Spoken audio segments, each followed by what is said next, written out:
Au nom du Père et du Fils et du Saint-Esprit.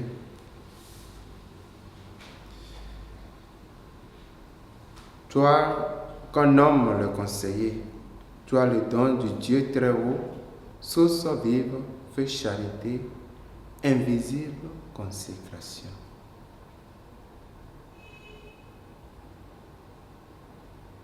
Le Seigneur soit avec vous. Évangile de Jésus-Christ selon Saint Luc.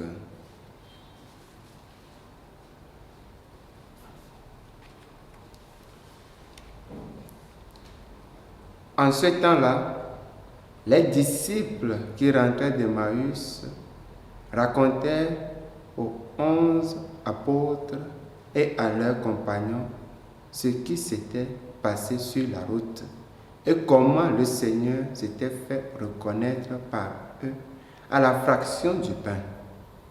Comme ils en parlaient encore, lui-même fut présent au milieu d'eux et leur dit: la paix soit avec vous.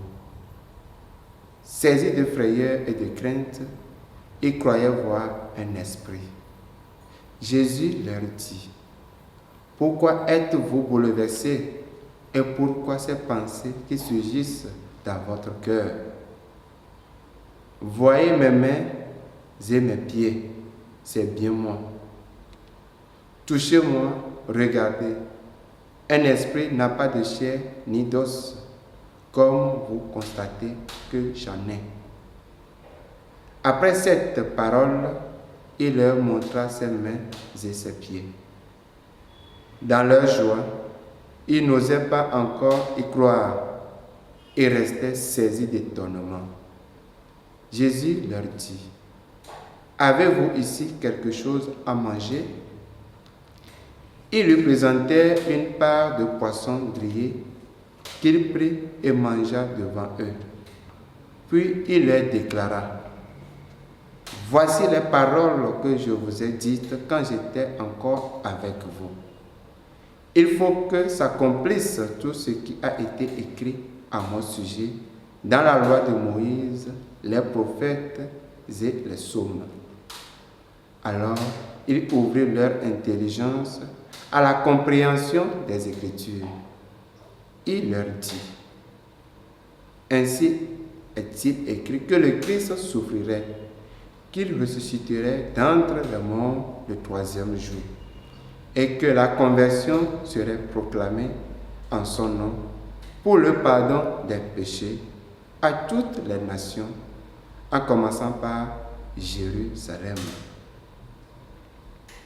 À vous d'en être les témoins. Acclamons la parole de Dieu.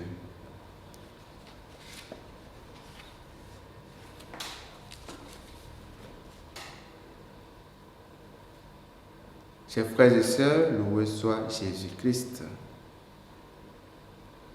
Aujourd'hui, le Christ ressuscité salue à nouveau les disciples et leur souhaite la paix. La paix soit avec vous. Il efface ainsi les craintes et les pressentiments de ses disciples. Jésus n'est pas un esprit. Il est bien réel. Mais parfois, la peur s'empare de nous et devient l'unique réalité. D'autres fois, c'est le manque de foi et de vie intérieure qui transforme les choses. La peur devient réalité et le Christ s'efface de nos vies. Au contraire, la présence du Christ dans la vie du chrétien écarte les doutes et illumine notre existence, spécialement ces recoins qu'aucune explication humaine ne serait pas éclaircie. La résurrection du Christ donne son sens à toutes les vicissitudes et à tous les sentiments. Elle nous permet de récupérer le calme et de trouver la paix dans les ténèbres de notre vie. Les autres petites lumières que nous rencontrons ici-bas n'ont de sens qu'à cette lumière. Il fallait que s'accomplisse tout ce qui a été écrit de moi dans la loi de Moïse, les prophètes et les psaumes. Alors, il leur ouvrit l'esprit à l'intelligence des Écritures. Le Seigneur veut aussi nous ouvrir l'intelligence des Écritures. Il désire transformer notre pauvre cœur en un cœur aussi ardent que le sien, grâce à l'explication des Écritures. En d'autres termes, la tâche du chrétien est de voir que le Seigneur veut transformer son histoire en histoire du salut. Loué soit Jésus-Christ.